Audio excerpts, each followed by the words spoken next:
बड़दाण्ड निकटरे थिबा Shrikrishna cinema hall को प्रशासन पक्षरु उच्छेद करा जायछि। मजिस्ट्रेट और पुलिस को उपस्थित रे एही भंगा कार्य जारी रहितिला। कुहा जाउछि श्रीमंदिर ठारू यह 100 मीटर रे रहिथिबा बेले सेही जागाटी महाप्रभु श्रीजगन्नाथ नाम रे रेकर्ड रहिछि। ए संपर्क रे उपजिलापाल भवतरण साहू कहिसेंति दखल थिबा प्रजा को उपयुक्त क्षतिपूरण दिया जाई भंगा जाइछि। फनी परठारू एही सिनेमा हॉल बंद रहितिला। परिक्रमा प्रकल्प कार्य निमंते एही उच्छेद कार्य करा जाउथिबा कुहा जाउछि। बड़दाण्ड पटु एवं साही पटु ब्यारिकेड करा जाई जेसीबी द्वारा उच्छेद कार्य चलीथिला।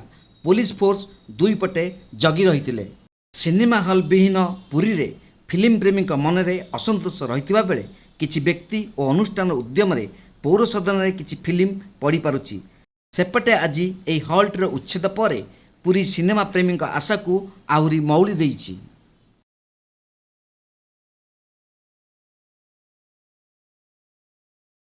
जो मंदिर श्री मंदिर कार्यालय जो पछपट रही है जो श्रीकृष्ण सिनेमा हॉल जो पुराना था जोटा कि श्री जगन्नाथ महाप्रभु रेकर्ड होता आज रिमूवाल कम चली से रास्ता को बंद कर आमर कार्य सुखर भाव में चली गोटे प्लाटून फोर्स एलजीडी माजिस्ट्रेट समस्त डेप्लय फायर टीम डेप्लय होती भावुँ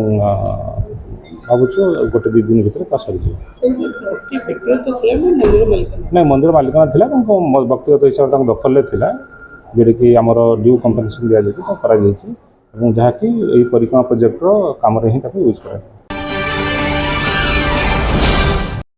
ऐतिहासिक मालुद पंचुदोल शेष होइतिबा बेले यात्रा पड़िया रे कुड़ कुड़ प्लास्टिक बोतल काच बोतल और पॉलिथिन भरी होई परिवेश प्रदूषण होइतिला।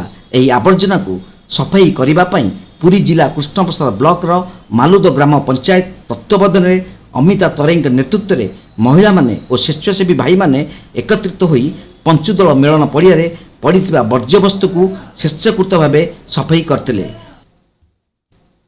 कृष्णप्रसाद प्रताप हरिचंदन को रिपोर्ट तीर्थक्षेत्र लाइव।